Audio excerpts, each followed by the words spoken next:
Hello, everyone, and welcome to today's episode of I Never Knew But My Dog Did podcast.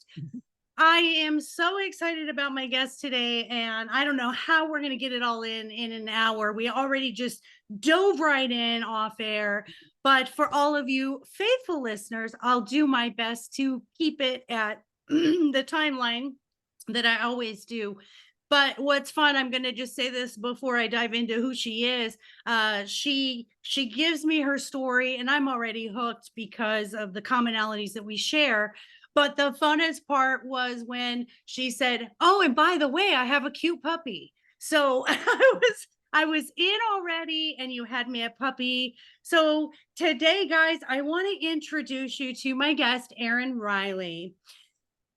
Erin Riley is so interesting, and she's got so many different experiences and nuggets of wisdom. And she has beautiful blue hair, which she said, "I'm 64 and I love my blue hair."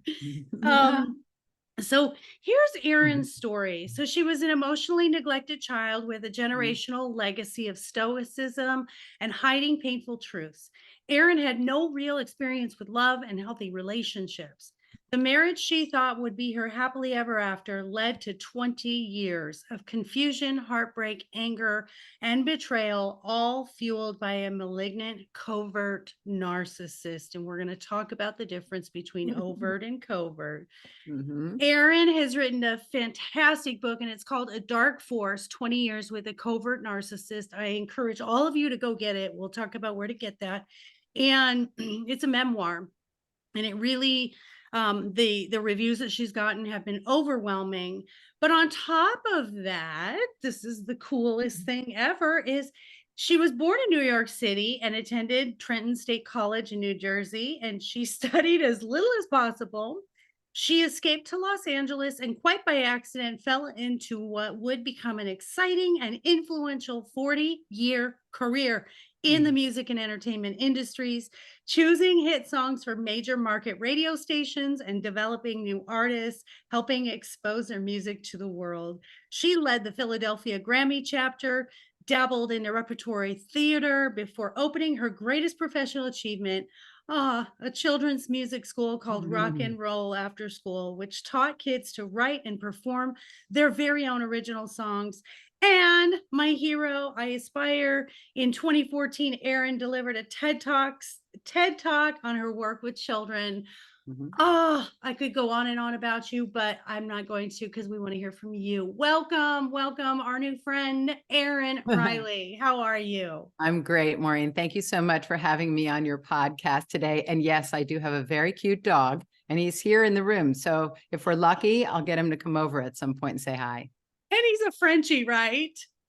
He's a Frenchie. He's a 3-year-old Frenchie named Murphy.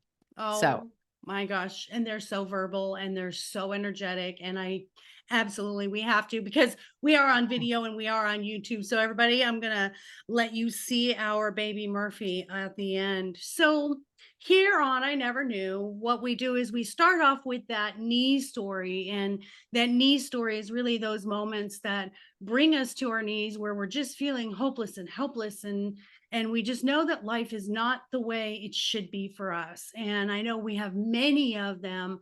I want to really start off with, let's start with your childhood, and then we'll advance into what happened in your marriage. Tell us about your childhood.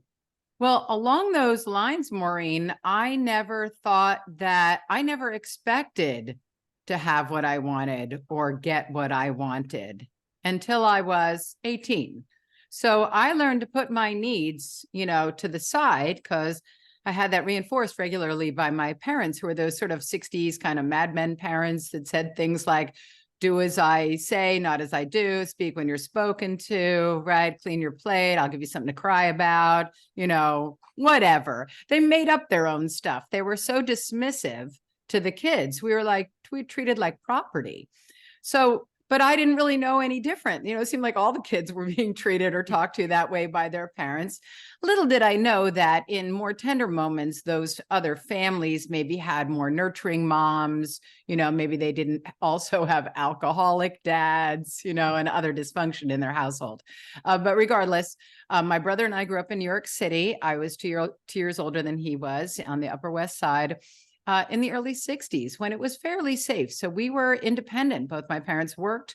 My dad was an actor and a salesman, and my mother was a fashion model, big haute couture model, like with the big designers. And so she worked a lot of hours, maybe even more than my dad did. His employment was rather unreliable due to his drinking. So mom became more of the breadwinner. That meant my brother and I had to take the bus to go to dance class or school by ourselves. My brother took the bus to pre-K by Oh, himself, 4 and 5. Right. oh my gosh. Oh my So, gosh. yeah. Well, you know, like I said, it was kind of a different time. It wasn't really dangerous for kids, but I still think we were trained from a very young age to be little survivors, you know, in a dangerous idea and have like eyes around the back of your head and this sort of hypervigilance. And I really think that prepared me to be very tolerant of abusive relationships. And I mean abusive relationships, not so much in the physical abuse, but in the stonewalling or feeling as though you're being dismissed or not seen and heard or not loved or appreciated. It's like, oh, well, can't make somebody behave the way you want them to, and life ain't fair, and suck it up and deal, you know? So anyway, so yeah, so my childhood was me being trained to be a hypervigilant survivor.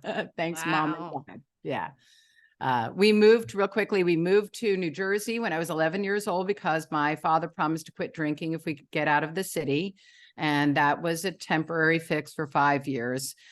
He then had a crisis where he fell down the stairs drinking, and my whole family fell apart. My mother abandoned us, and I ended up moving to California. And that's when I broke into the music business. And so what I always like to say here in this part of my story is you can run away from your problems. Temporarily, of course, right? But we're just far enough away so you can just like pretend they're not happening, you know?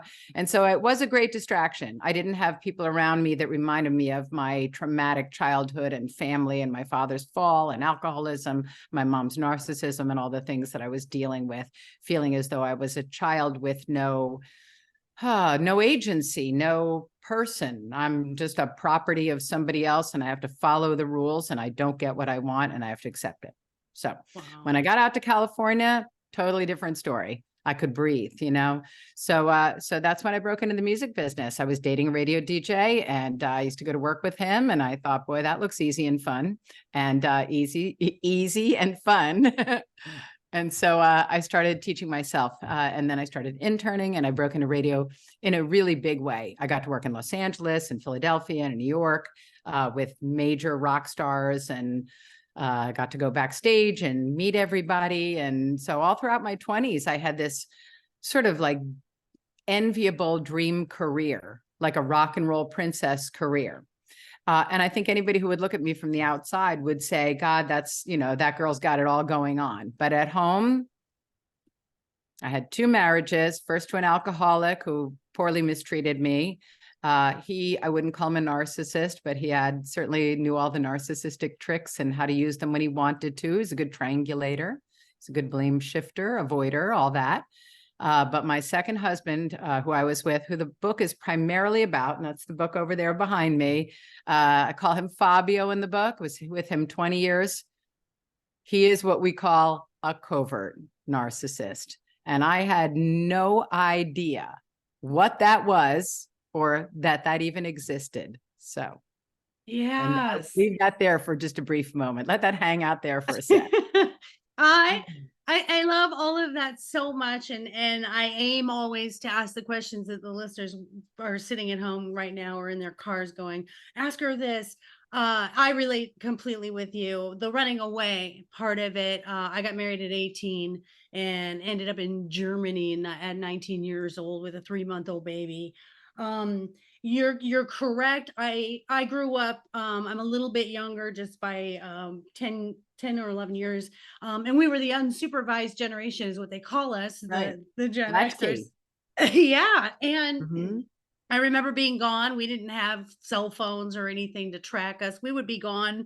And in the Arizona heat, 115 degrees, we were outside for 8 hours, drinking out of the hose. And um, I find it so interesting how your father and your mother were so ambitious in their careers, and yet their child rearing, or their, that it wasn't because they wanted to do this for their family. It was really, it sounds like, um, that they had some narcissistic traits there as Mhm. well, where it was just really about them and they didn't do the nurturing. I as well grew up with parents that they were just so focused on themselves and really their Mhm. own survival. And we talked about off air how we somehow attracted these people, these covert or overt narcissists. And I'm with you on the covert. They're the scariest because you don't know, and then you internalize. It must be me. I must be doing something. And I was like you. I was raised, suck it up, buttercup. You made your bed, lie in it.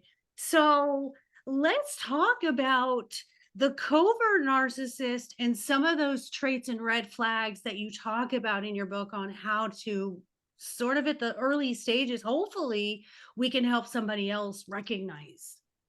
Well, let me see how best to put that together. Like, I think I want to start with the fact that all narcissists, covert or overt, do not really feel emotions. All right. So the empathy emotions, the love emotions, the empathy emotions, the sad emotions, too scary for them to go there, maybe, but those things are locked away. So they have to also get their needs met, like all people do, right? So they find more coercive ways of getting their needs met. They're also usually deeply self-loathing and have a good degree of shame about themselves too. But the big confusion for real narcissists, people with NPD, narcissistic personality disorders, they can't feel those feelings. So therefore, they have to pretend they feel them. They see that other people are different than they are, and that people are crying and hugging and kissing in a more empathetic and intimate way, right? So they have learned how to fool you so they can get their needs met. Now, maybe that started back when they were little infant babies. Maybe they had like an early caregiver that was not warm to them or available to them, and so they had to get their needs met more coercively, and maybe that developed over time. Nobody knows exactly where narcissism comes from, whether it's, in utero, whether it's, nurtured by the early caregiving, or even just parenting, where parents tell kids that they're special or better than other people, or, something like that. Well, it can be, like it can be just a wicked combination of those types of influences on a person, and then maybe a traumatic break, or a trauma, a family trauma. In Fabio's case, his father died of pancreatic cancer. So he was very different as a young boy. You can see it in all the family videos. He looks disconnected from others. He doesn't play with other kids the way his siblings are. He's kind of a loner, right?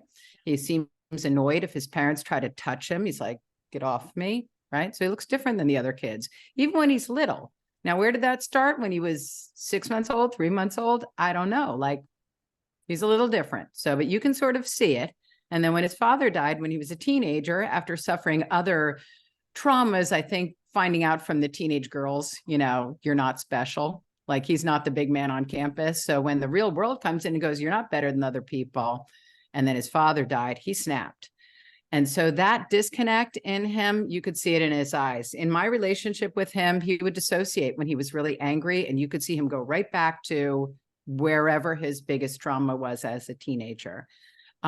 It's confusing, I would imagine, for them, because they don't understand like what's happening and how to deal with situations. So like I said, they develop coping skills, and they're cruel usually. And I want to say the way that they approach every interaction with a person is transactional and intentional. So that's hard to unpack when you think about a relationship with a person, that every single interaction from the day they meet you is intentional and is transactional, has to have a benefit to them. And that's because they can't feel. They can't feel. Like we let our feelings override our better judgment all the time, right? Yes. Yeah. Yes. They don't have that. They don't have that confusion. They know what they want and they figure out how to mimic you or mirror you or just match up with all the little holes in your childhood that you want filled up that make you feel seen and heard and loved and appreciated.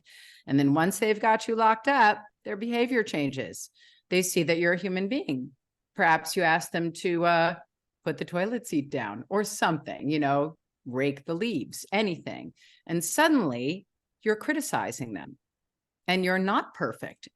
You're not going to fix the problem that they have, right? So now they have to devalue you and start to punish you, right? Because what they're doing is projecting their self-loathing upon you, right?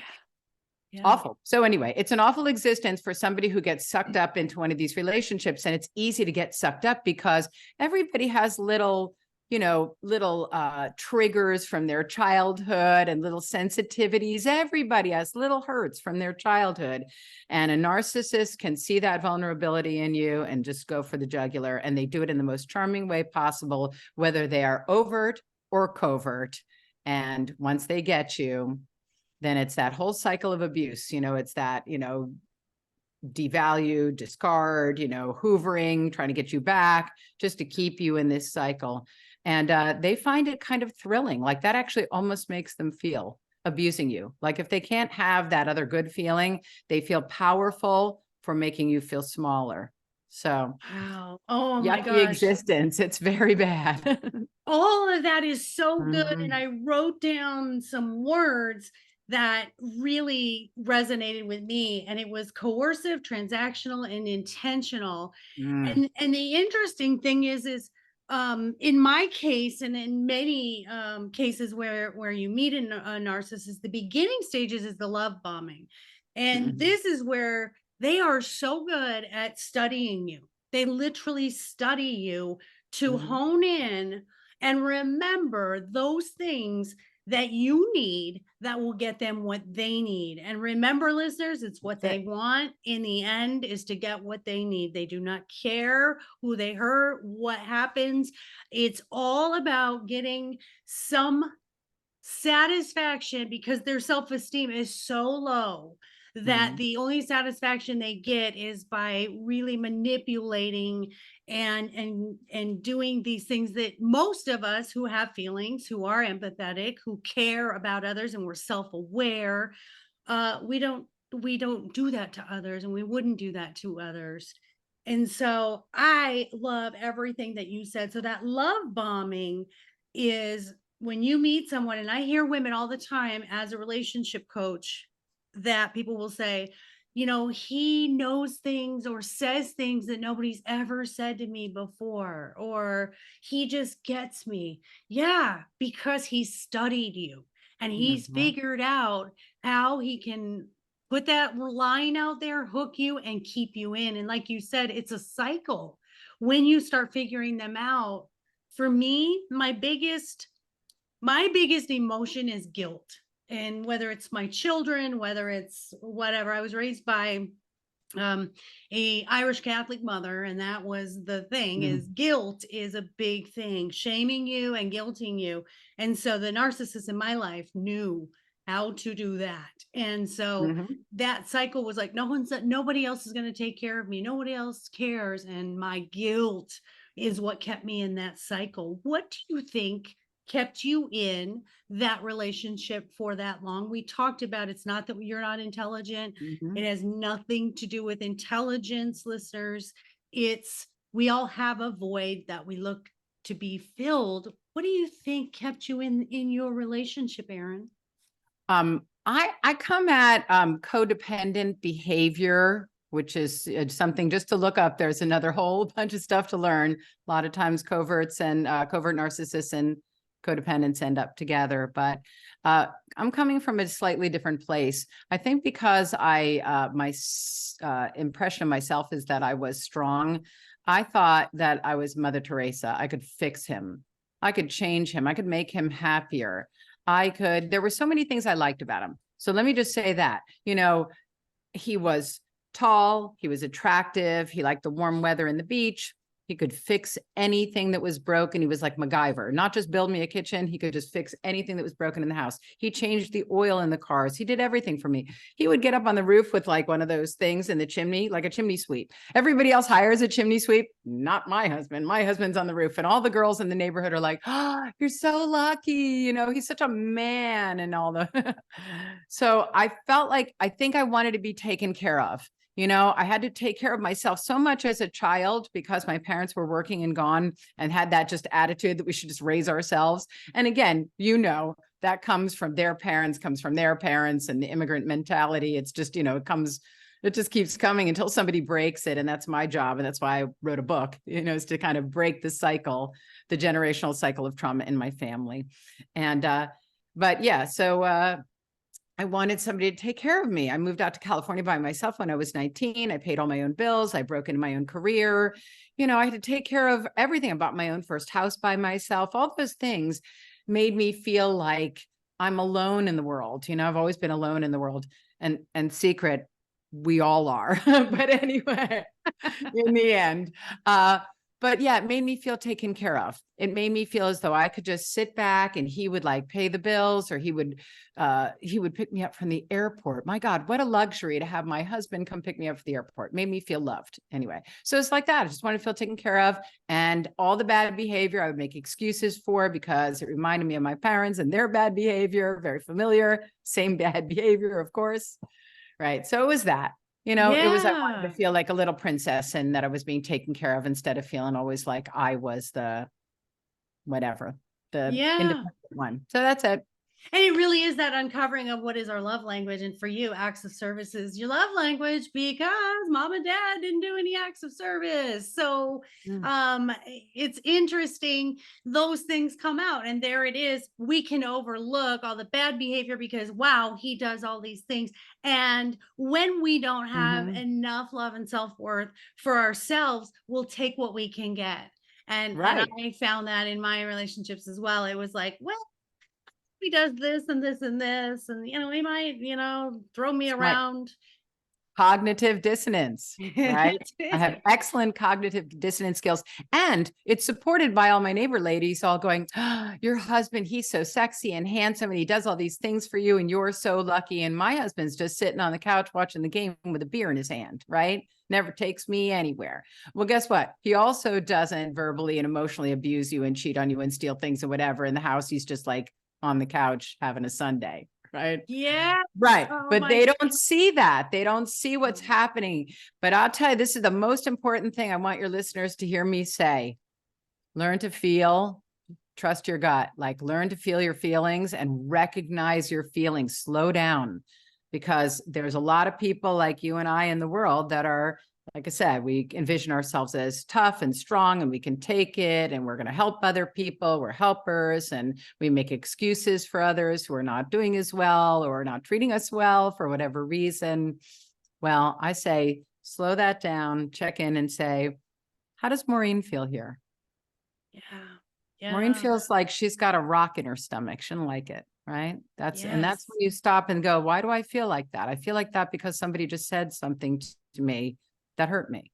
And then act Right. accordingly in your own best interests. And I don't mean in a selfish way. I mean by just taking the time to recognize your own needs. Yes. Oh Who my else but gosh. you, right? Who else but you and me to do that for ourselves? All of that, all of that. And you're Mhm. so right. Because here's the thing is narcissists want the world to see them in a beautiful rose-colored light, and they will make sure, like the narcissist I was with that was more psychologically abusive than my first husband, who was an alcoholic and abusive. I don't think he was a narcissist, but the second one was off the charts bad. My husband, or my father, used to call him Mr. Perfect. How do you fight that? I'm getting approval Right. from my father about this person, Uh, and the whole neighborhood loved him. He was like Mr. Friendly, and yes, you are so right. In my book, My Dog is My Relationship Coach, I say that be with someone for 12 months. Go through all seasons, see them in every light before you do that commitment. I was a jumper. I don't know about you. Well, you spent 20 years in your marriage, but I was a jumper. relationship to relationship to relationship, Mhm. never taking time to stay away, take care of myself individually. And it was bad. I'd move them in, and then we were right back at square one with a one or one that looked like him. I'd say, if you don't heal yourself, and you don't, what I say, my mantra and what I speak on is, if you don't become your own best friend, meaning, what Mhm. would you advise your best friend to Yes. do? Taking that advice for yourself. If you don't do that, you will continuously attract the same person with a different face, because Mhm. you're going to accept it continuously. Now, after you were able to finally realize this is what you're dealing with, and it took you 20 years, how was the process of getting out of it?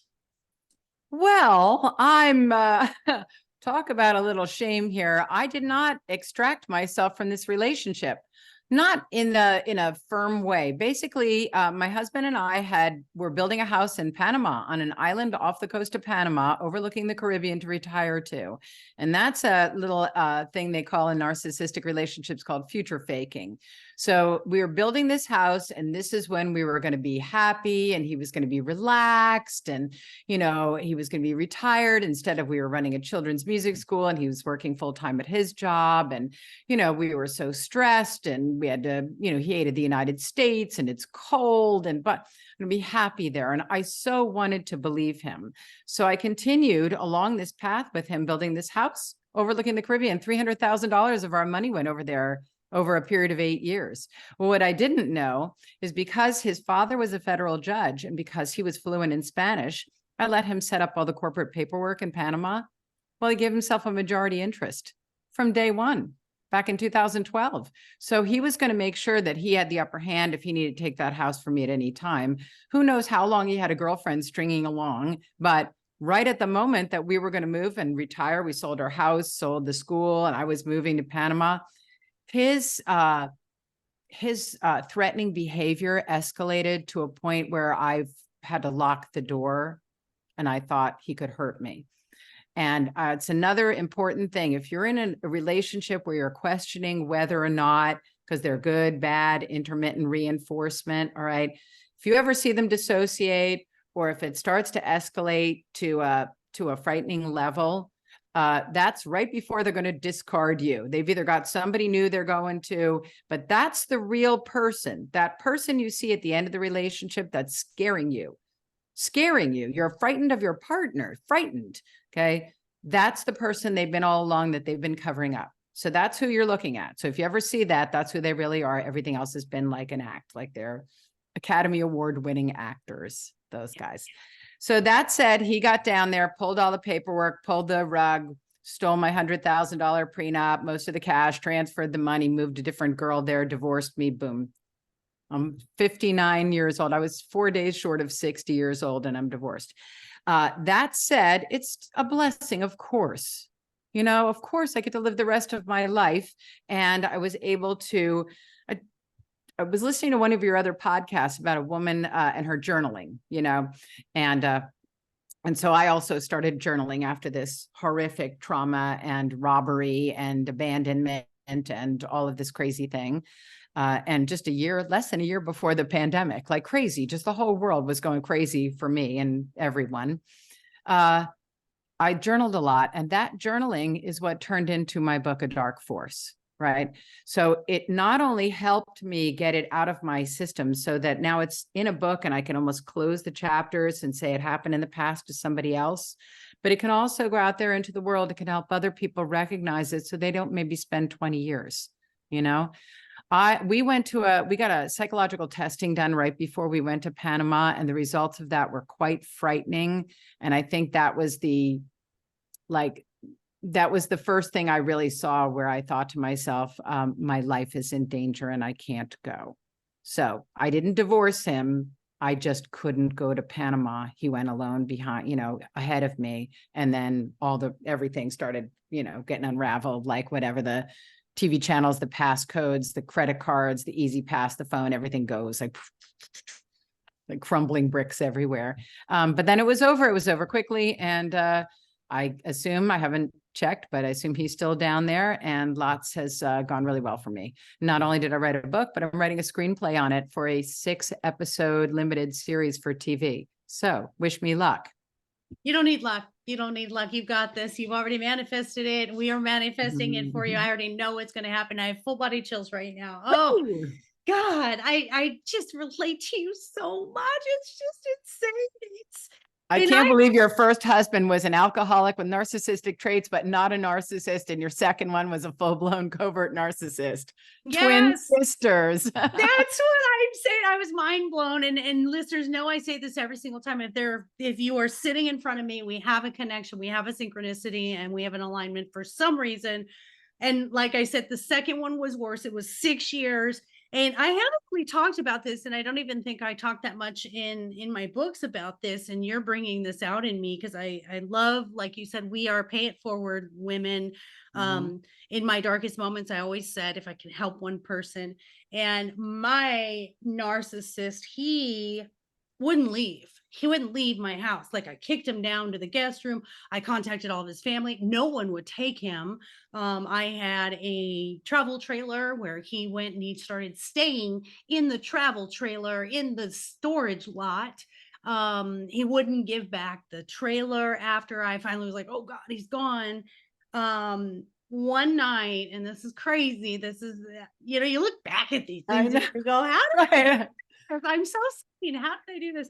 One night I was at dinner with my sister, and I was getting, he was one of these where he would text 50 times if I wasn't in his sight. I ended up being just a prisoner in the four walls. He would quit his job, lose his job, blame someone for losing his job. And I remember I was with my sister at dinner, and just, it was blowing up and blowing up. And he kept saying, when are you coming home? When are you coming home? And my daughter had called me or texted. No, I think she called me and said, what's going on? He said he's in a suit and he wants to take you for a walk around the lake.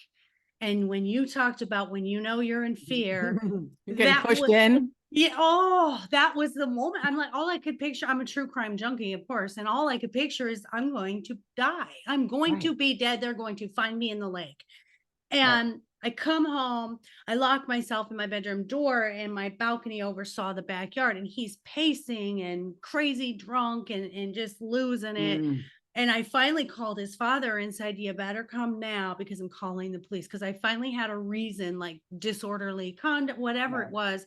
And his father came, removed him. He thought he was going to get to come back. And that was my out. I was like, he's physically gone.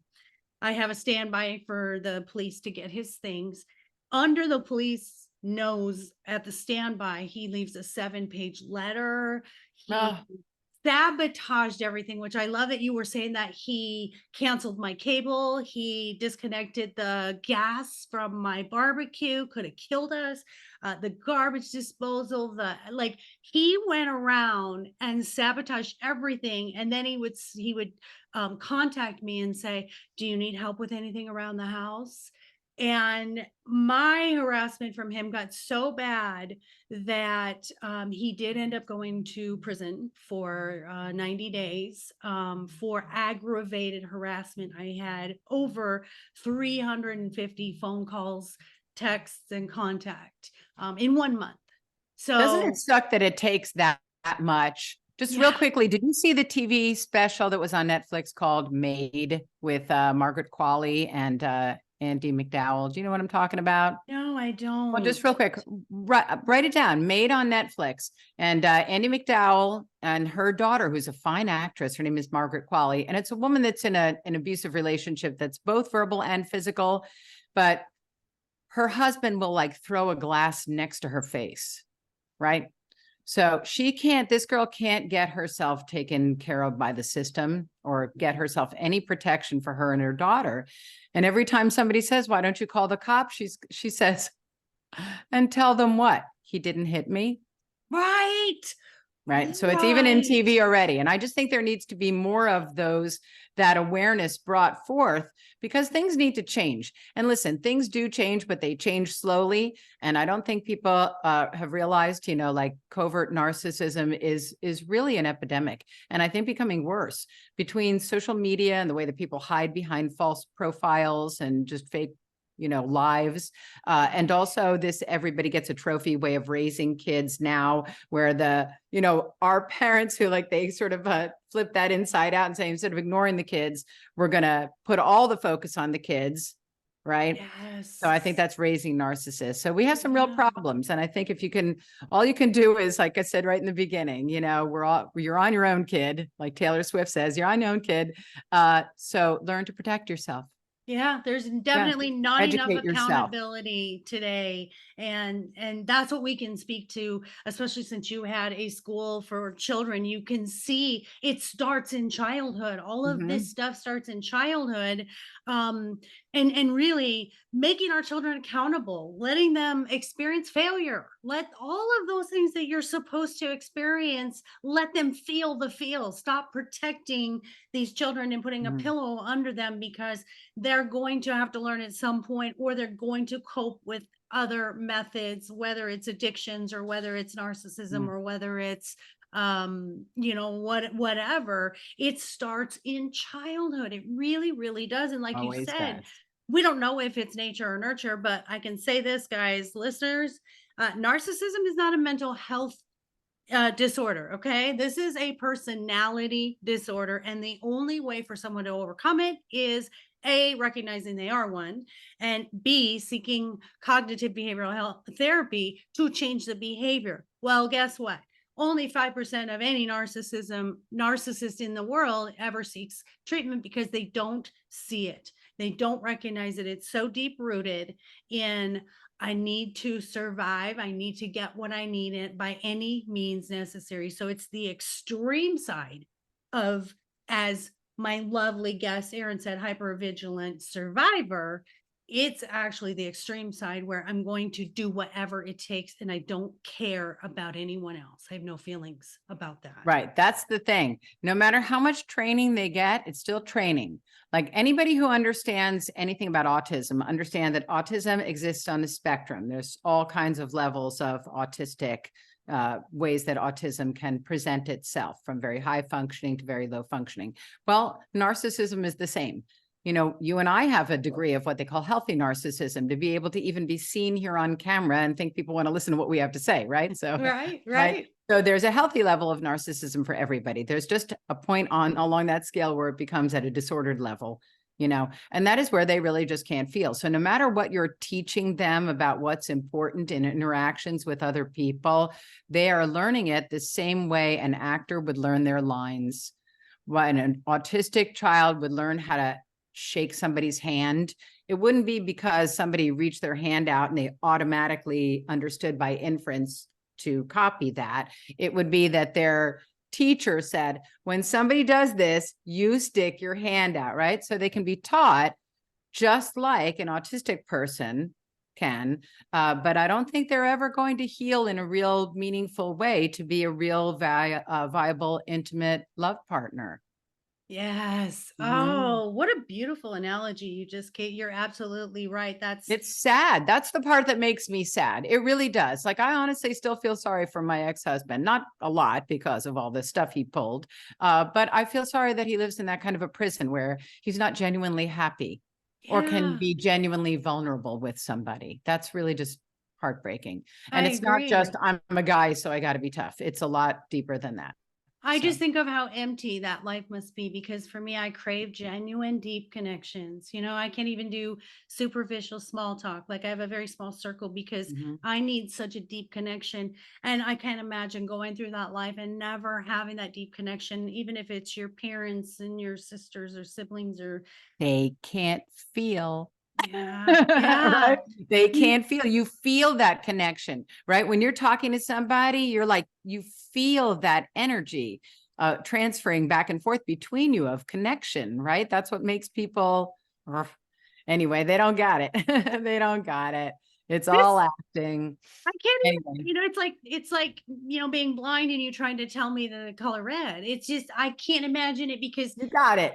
this is so fulfilling to me to have these discussions and to coach people and to really change lives and feel there's this meaningful purpose and fulfillment in what Mhm. we're doing. And I can't imagine going 80 years of just not feeling it. And it makes me sad too. It makes me sad for them because Mhm. they're going to have to do it over. And what's interesting is I had a Mhm. guest who was a self-proclaimed recovered narcissist. And it was so rare, as you know, Mhm. Erin, that was so rare that I just jumped right on it. And I said, oh my gosh, tell me everything. I want to know. I wanted to pick his brain like Mhm. a science experiment, like, because that doesn't happen. And he really, really uncovered why he did it and where the healing was necessary. And that's the only time I've ever really heard of anyone that was in Mhm. NPD say, I now do something different, or I now realize what I had done. So it's possible, Mhm. rare, but possible, right? Yeah, there are a few, and you can find them on YouTube and on TikTok, some what they call self-aware narcissists, and they'll talk to you.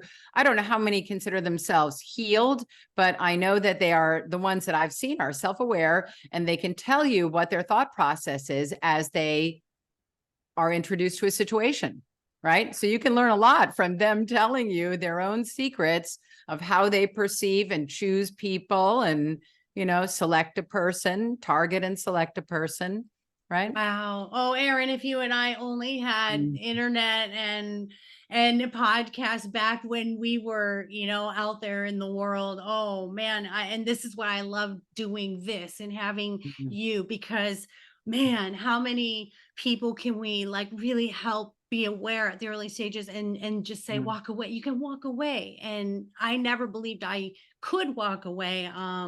I just believed it was my lot in life. I remember That thinking, I That's what I used to say all the time. Like, I'm lucky in business, so you can't have everything. Life yes, ain't fair, right? That yeah. would be that would be arrogant and narcissistic of me to think that I should also have like a perfect relationship.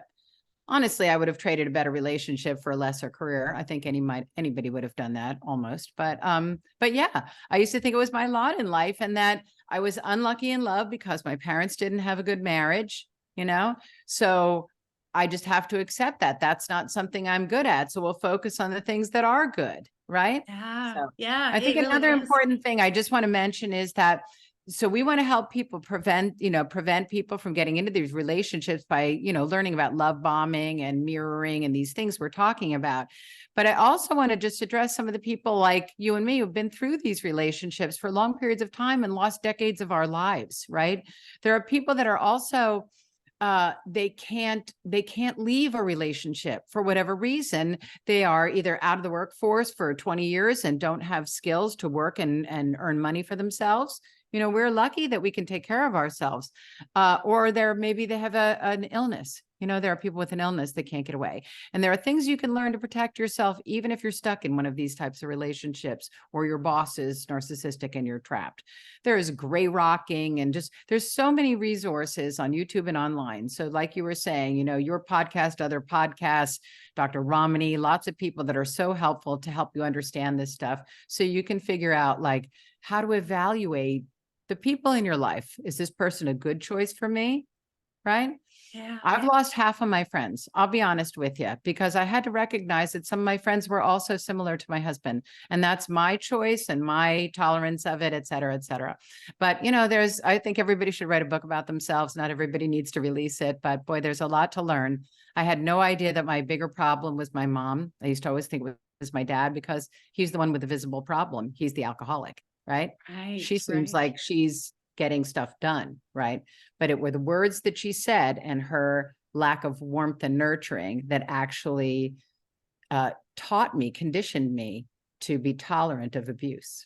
That is correct. And the most important thing in childhood is that attachment style to your same sex parents. So you're right. You think, oh, he's the problem. But what we did was we witnessed them, the same sex parent, and how they encountered the relationship, how they interacted with us, how much love, validation, affirmation, all of those things.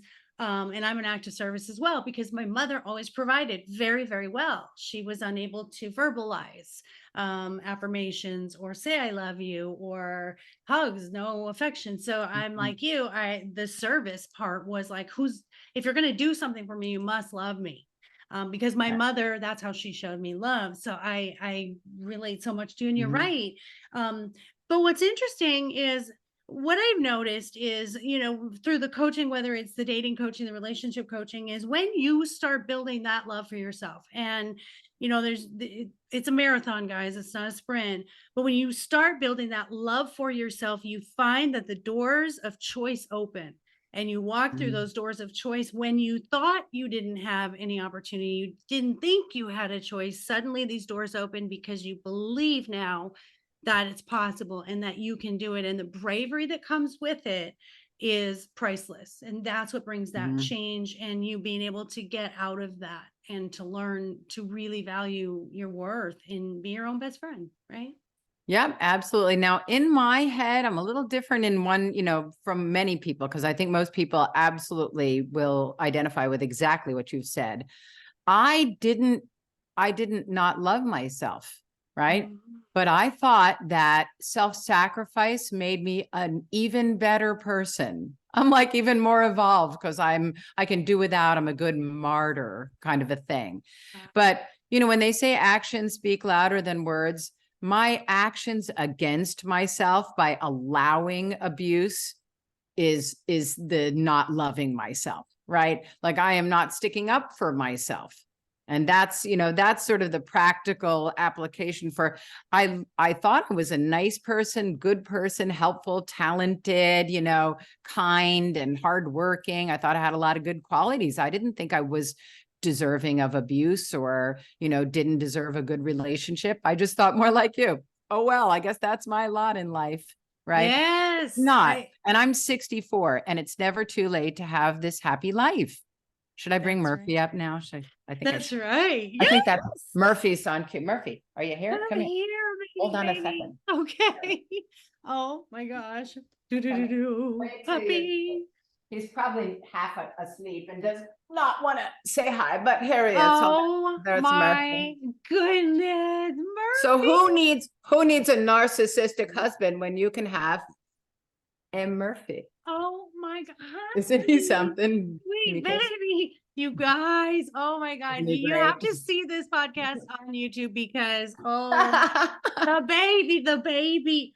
Yeah, Yeah, I love all of that, yeah. and that's in fact what really was the catalyst for change, as my listeners know. Everybody that knows my story was doing the journaling, sitting at Mhm. home finally, and I'm gonna say it. And you know what? If you don't like cursing, then plug your ears. But I needed to be so tired of my shit that I had to make some change. And by finally not being in a relationship, I sat at home boo-hooing, what's wrong with me? I'm the constant in this. And I journaled just like you said. Mhm. And man, did that feel good. And in the meantime, my dogs are sitting on that bed with me, licking my tears, watching me boo-hoo. And the moment of realization that I didn't love myself unconditionally the way they loved me was that Aw. catalyst that changed everything. That's why the podcast is I never knew what my dog did, because Aw. they knew I was lovable and they waited for me to figure that out. That's really beautiful. I just love that. I love it. Wonderful. Nothing like dogs, man. I mean, I love all pets and I've had all pets, but dogs are just magical. They're just so Yeah. magical, right? They're Yeah. so magical. So yeah. Anyway, so yes, I think it's worth it to get out of a long-term relationship. Your health suffers so greatly when you're under that kind of stress. And I had a myriad of health problems that are all completely gone.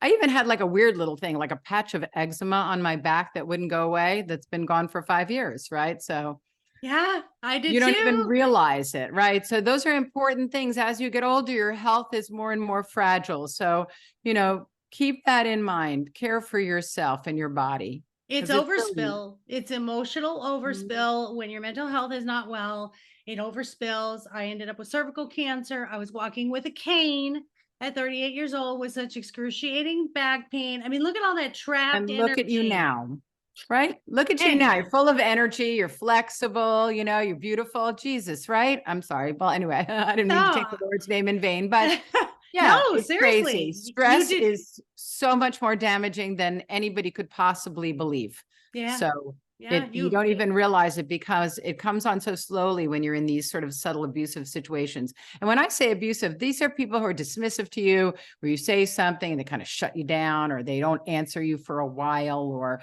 they say something passive aggressive or whatever it is.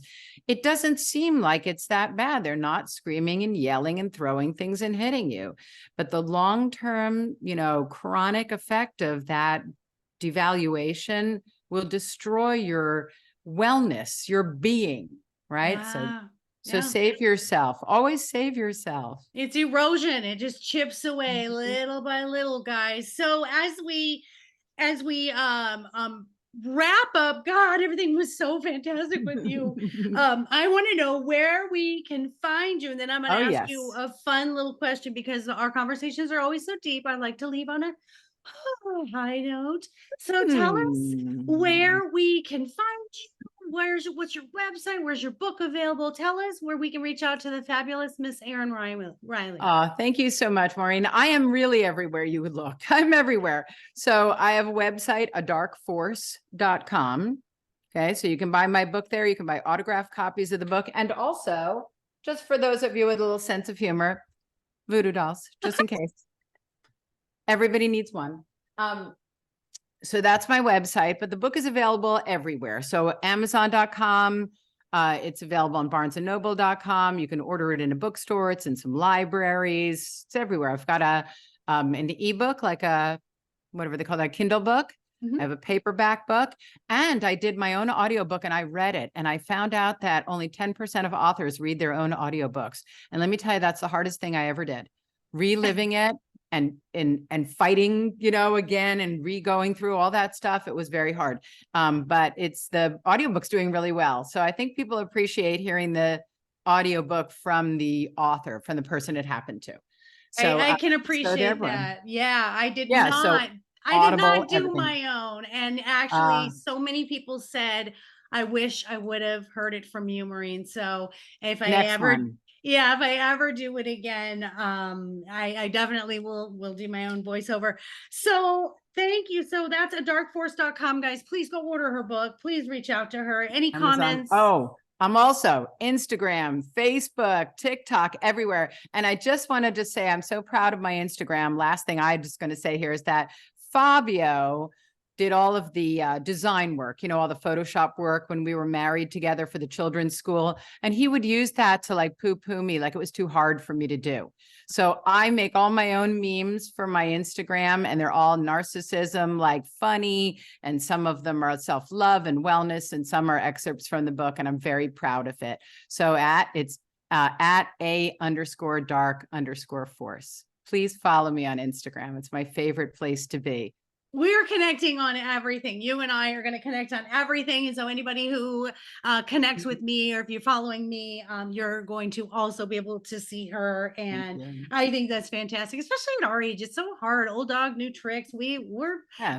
We're killing it. You're never too old, guys. I'm telling you. So that is absolutely fantastic. Just all I of love it. connecting with everybody. I talk to people all over the world all the time because this really will bring you together. This kind of a relationship will take you to the ground. So anybody that's, willing to try to crawl out, right? We're a bunch of warriors, right? And so we understand what we've been through. A lot of people don't. And it's validating to share these stories with other people because people won't believe you. There are a lot of people that just think like, you're making that up. Takes two to tango. Yeah. Well, yeah, it takes two to tango, but it doesn't take two abusers, in an abusive Yes. relationship. So That's absolutely right. And we are a support system for everyone listening. If you are going through anything, we are here to help you. mhm. That's what this podcast for me is all about, is building this community where you have a safe space to comment, to say, hey, I'm going through this thing, Maureen. What do you think? It's what I do, it's what I love. It's my get to every single day. It's my change I want to see in the world. So it's everything I live for. So as we close up, I have a new segment, and you probably have heard in other podcasts. I try to keep it fresh, and we have new different little segments. And this segment is called This Tastes Funny. And I would like to know, what is something you like to eat that most people would be like, what in the world? That is really weird. Or just something that most people like that you don't like. For me, it's spaghetti. I cannot stand spaghetti. I like despise spaghetti. So, what You're is yours? crazy. That's some fun stuff. You can twirl it. There's so many things to do. No. Well, I will say that the one thing I never get them anymore. You can't even find them in a store. My favorite food for the longest time as a child was Ford Hook lima beans. You go find some for me and send them to me because you can get baby limas, but you can't find those Ford Hook limas. Nobody likes them. Nobody likes lima beans. Lima No beans? one. No. Well, not many people. I don't want to say no one. I don't want to generalize. And you're going to laugh at this. Just yesterday, I made myself a tuna noodle casserole because of the 60s, right? I grew up in a household without a lot of money where we had casserole. So I made one and I still eat stuff like that. And when I eat it and heat it up, it does smell like fish food or something. And I think to myself, like, how is this a food and why does it taste good? Tastes good, but does not smell that good. You got it. It smells Okay. like cat food. I'm with you. Right. I'm like that with sardines. I love Oh. I love sardines. I know. See, isn't this a fun You can segment? have mine. I'll send you the lima beans. But yeah, so that was a good segment. You're the first one with that segment today, and you did it more than justice. Thank you so much for that. So hey guys, you can always contact us if you can find Fort Hook lima beans. Please let us Yes, know. please. I'll pay double. I'll pay She's shipping. she's on the hunt. Maybe she'll exchange it for an autograph book. So we There you love go. you. We love you all. Thank you for being a guest today, Erin. You are such a joy. Thank you you. for all those nuggets, for paying it forward, and for your willingness to experience that painful thing in life. But you did it because we want to help others going forward. And we gratefully take on those experiences because we are queens, we are goddesses that could handle it. And Right. look at us now. So listeners, thank you for being here. As Thank you. always, this week, I appreciate all of you. Thank you for all of the 5-star reviews. I can't tell you how much that helps us.